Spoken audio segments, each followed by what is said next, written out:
الأرانب وملك الفيلة، من كتاب كليلة ودمنة. الأرانب وملك الفيلة. زعموا أن أرضا من أراضي الفيلة تتابعت عليها السنون وأجدبت، وقل ماؤها وغارت عيونها، وأصاب الفيلة عطش شديد، فشكونا ذلك إلى ملكهن، فأرسل الملك رسله ورواده في طلب الماء في كل ناحية.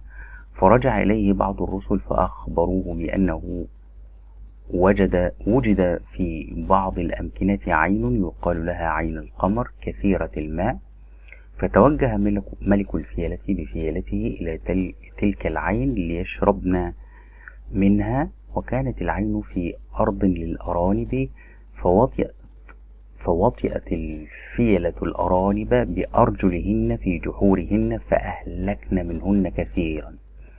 فاجتمعت الأرانب مع ملكهن فقلن له: قد علمت ما أصابنا من الفيلة، ففكر في حيلة قبل رجوعهن علينا، فإنهن راجعات لورودهن ومفنياتنا عن آخرنا.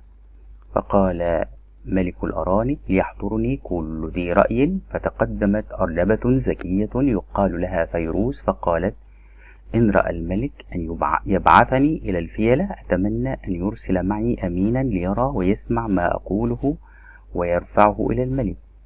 فقال لها ملك الأرانب: أنت أمينة ونرضى بقولك، فانطلقي إلى الفيلة وبلغي عنا ما تريدين، فاعلمي أن الرسول برأيه وعقله ولينه وفضله يخبر عن عقل المرسل، فعليك بالرفق واللين والحلم والتأني، لأن الرسول هو الذي يلين الصدور إذا رفق. فيا ترى ماذا ستفعل فيروز، وما خطتها الذكية في حل الموقف؟